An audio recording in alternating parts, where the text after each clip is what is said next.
Driving at night changes everything. Roads you've taken 100 times during the day start to feel unfamiliar. Streetlights seem farther apart. Trees look taller. Shadows stretch longer than they should. And when you're alone in a car, with nothing but your headlights cutting through the dark, your mind starts filling in the gaps. These are unnerving encounters on roads at night. The first story comes from a man named Aaron, who was driving home from his late shift at a manufacturing plant in rural Indiana. He got off work at 11:30 p.m. every night and took the same two-lane highway home. It cut through farmland and patches of forest, with long stretches that had no houses or gas stations for miles. He liked the quiet. It gave him time to decompress. One Thursday night in early November, there was heavy fog rolling in. Not thick enough to completely blind him, but enough to blur the edges of the road and swallow the fields on either side. About 10 minutes into his drive, he noticed a pair of headlights in his rearview mirror. That wasn't unusual, but what was unusual was how long they stayed there. The car behind him didn't try to pass, didn't hang back at a distance. It stayed perfectly aligned behind him, about 3 car lengths away, for nearly 8 miles.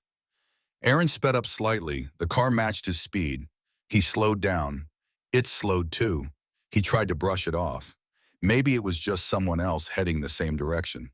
Then he realized something, and there hadn't been any side roads or intersections for the last several miles. The only way that car could have gotten behind him was if it had left the plant at the same time he did.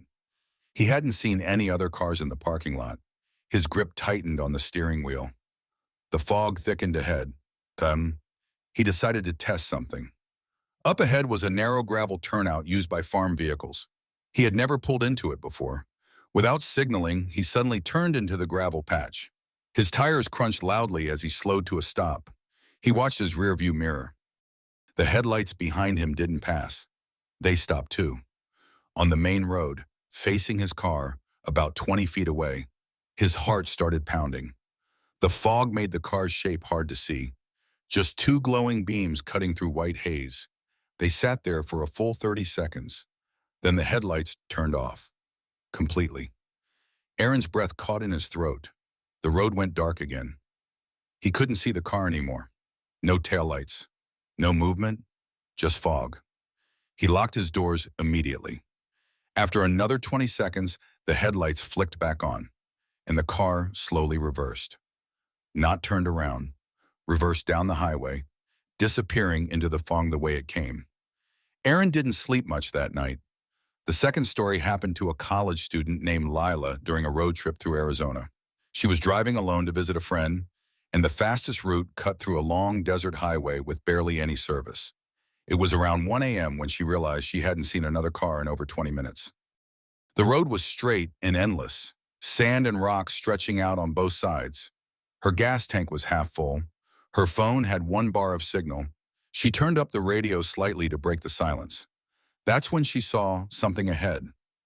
A person, standing on the side of the road. No car nearby, no streetlights, just a figure standing near the shoulder.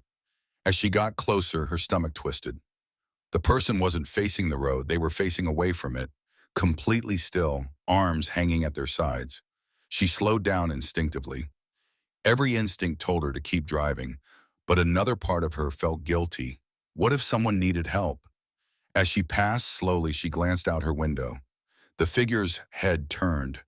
Not naturally, not in a smooth motion. It snapped toward her car. She caught a glimpse of a pale face illuminated by her headlights. Eyes wide, mouth slightly open. But the body didn't move, just the head. She hit the gas immediately. Her heart was racing. In her rearview mirror, she expected to see the figure shrinking in the distance. Instead, it was standing in the middle of the road, facing her, much closer than it should have been. There was no way it could have moved that fast. No running, no sound, just suddenly, there. She didn't look back again. About 10 minutes later, her phone regained signal. She considered calling highway patrol, but what would she even say?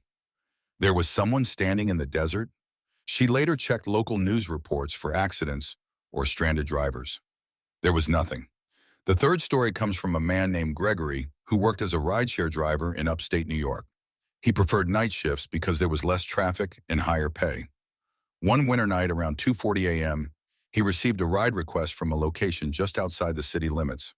The pickup pin was dropped near a wooded road with only a few scattered houses. He almost declined it, but the fare was high.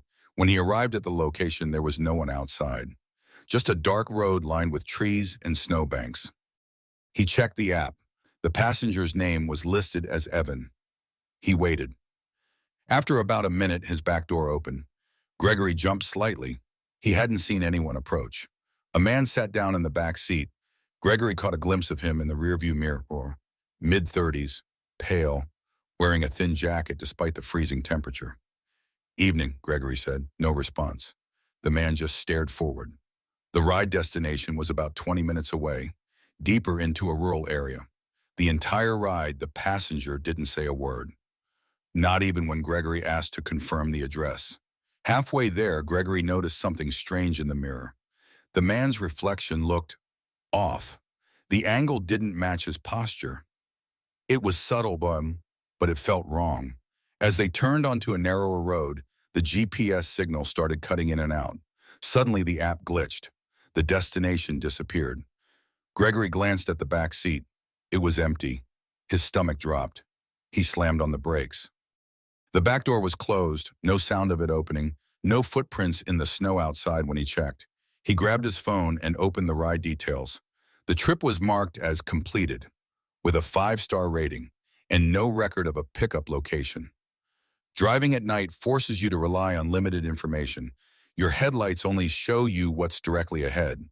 Everything else is guesswork.